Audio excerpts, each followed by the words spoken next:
So at MISC, we're not only educating students by filling their heads with knowledge, we want to shape their hearts and their characters too.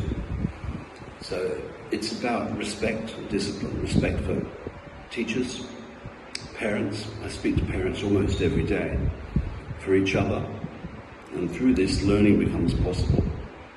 And what we're really trying to do with the curriculum and the culture and so on is to combine the best of British academic excellence with the Cambodian values that we admire so much, so patriotism, loyalty, honesty, family values. We're a Christian school, but everybody's welcome.